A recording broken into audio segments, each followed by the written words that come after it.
colegas têm dúvidas quanto à possibilidade de contagem de tempo de contribuição. Sabemos também que o órgão gestor previdenciário muitas vezes não esclarece o contribuinte individual quanto às possibilidades de contagem de tempo passado ou mesmo quanto à possibilidade de recolhimento em atraso. A doutora tem atuado muito nesse tipo de assessoria? E qual seria o melhor caminho a ser seguido em caso de dúvidas quanto a esses recolhimentos e a possível contagem de tempo? É uma situação complicada mesmo, porque a pessoa ela não vai conseguir informação nem no órgão de previdência próprio, nem no INSS, porque muitos dos direitos o INSS recusa ao cumprimento da lei e você só ganha através de uma ação judicial. Então, para a pessoa ter... Nunca que o INSS vai te dizer que é seu direito, porque ele não reconhece esse direito. Quem reconhece é a Justiça Federal. Então, a não ser que você vá pesquisar jurisprudência, né, e tem que saber bem o que você está pesquisando para não cair num engano, você realmente não vai ter essa informação. O que é lamentável, porque às vezes a pessoa já poderia ter direito a uma modalidade de aposentadoria, acaba optando por uma outra ruim, né? Ou, enfim, é preciso fazer realmente uma análise. Mas eu posso dizer aqui quais são as hipóteses, né? E em cima disso você pode pesquisar depois melhor.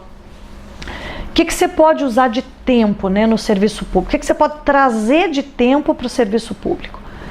Primeiro, se você trabalhou no regime, numa iniciativa privada, se você trabalhou vinculado a qualquer empresa ou como autônomo e contribuiu para a previdência da iniciativa privada, que é o regime geral, você vai até o INSS, pega uma certidão desse tempo e esse tempo é seu, você faz o que você quiser com ele. Uma das coisas que você pode fazer é trazer ele todo para o regime próprio para se aposentar aqui de uma modalidade melhor ou mais rápida. Outra possibilidade, vamos imaginar que você trabalhou antes de ser servidor público, mas não contribuiu. Não contribuiu, a razão pela qual você não contribuiu não vai ser perguntada para você. Ninguém vai perguntar, mas você sonegou, você... Não. Não interessa o porquê que você não contribuiu. O importante é que você trabalhou e não pagou.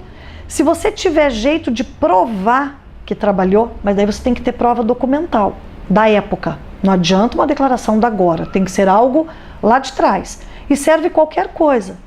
Se você foi, por exemplo, um advogado, é mais fácil, porque daí você tem procuração no seu nome, existem processos com o seu nome. Se você foi engenheiro, né, você era engenheiro e trabalhou como engenheiro, também é mais fácil. O CREA tem as ARTs, talvez indo no CREA ali vai ter coisa no seu nome. Então, depende do que você foi, a gente tem como dar dicas de que tipo de documento que você pode conseguir.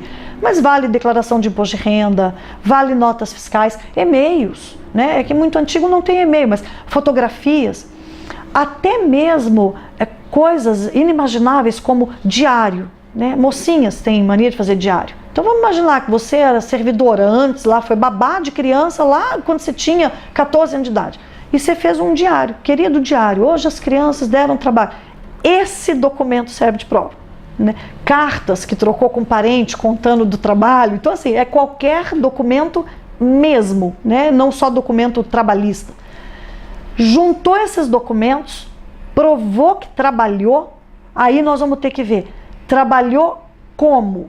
Porque se foi como empregado, com as características de empregado, e a empresa não registrou sua carteira, você tem direito a reconhecer esse tempo sem gastar nenhum centavo de indenização.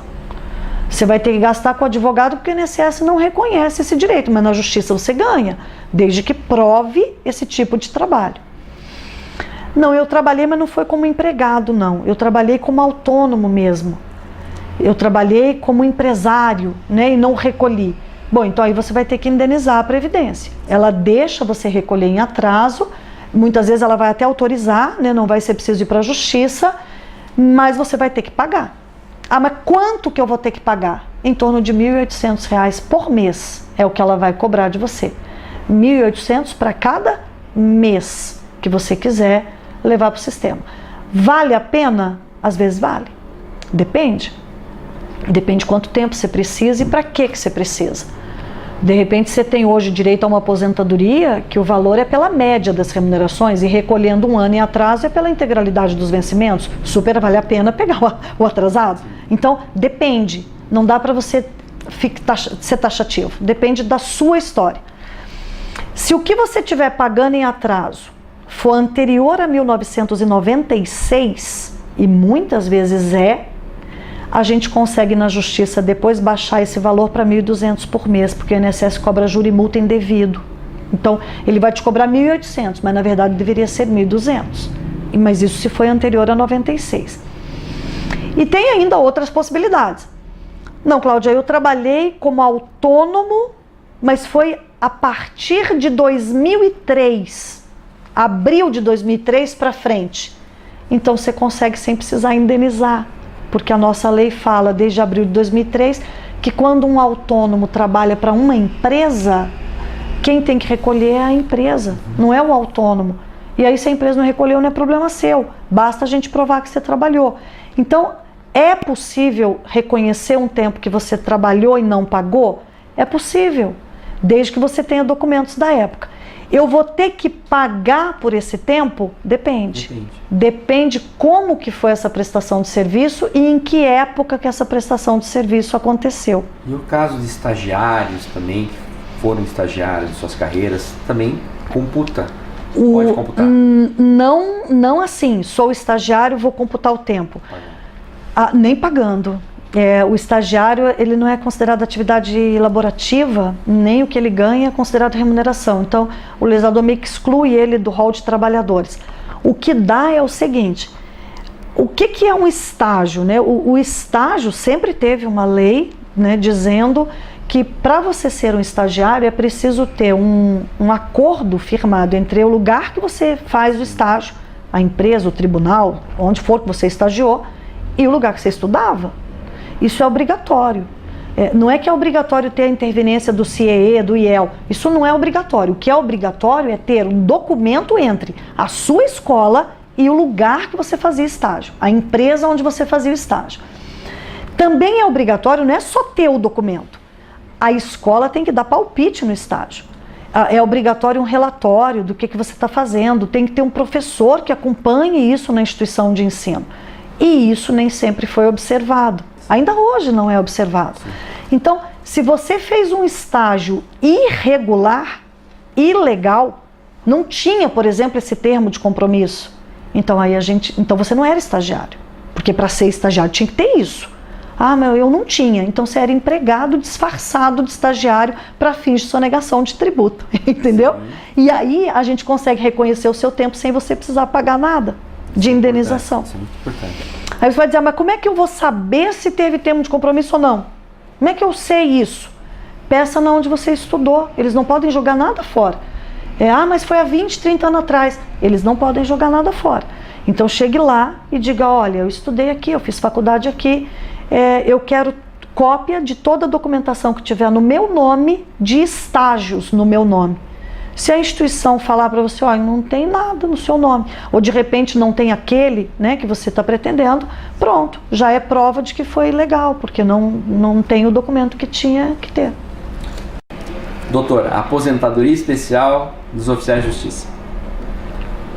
Com os mandados de injunção que foram julgados no STF, favoráveis alguns e outros desfavoráveis ao oficialato em geral, é possível dizer que não há fundamento jurídico para pleitos administrativos ou judiciais para tal aposentadoria?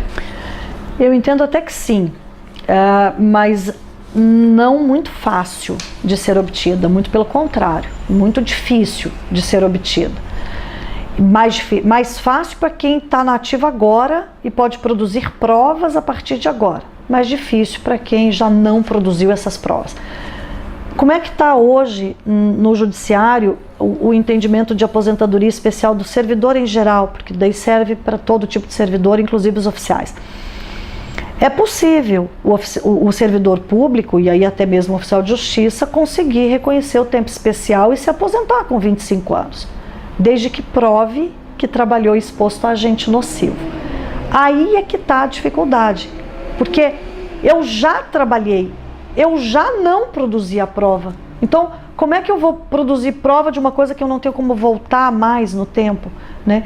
E só pela função de oficial de justiça, o Supremo Tribunal já entendeu, e reiteradamente a Justiça entende, que não existe mais aposentadoria especial presumida. Não dá para dizer, porque eu sou médico, é claro que eu tenho contato com sangue. É claro que tem mesmo, mas pode ser que você seja um médico diferente que não tenha. Então, eu sou oficial de justiça, necessariamente o meu trabalho é de risco.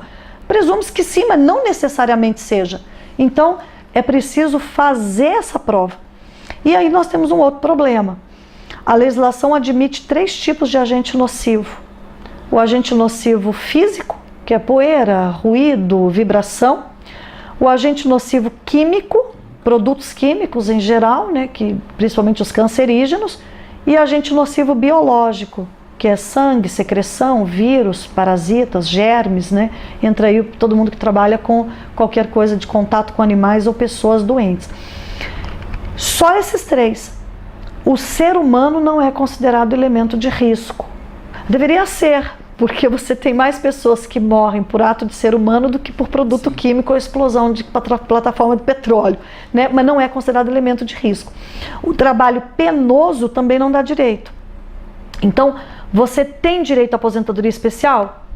Tem. Direito tem. Se provar exposição a agente físico, químico ou biológico durante 25 anos. Então, é o mesmo direito de qualquer outro trabalhador da iniciativa privada ou de qualquer outro servidor público em qualquer segmento que seja. Bem dessa forma.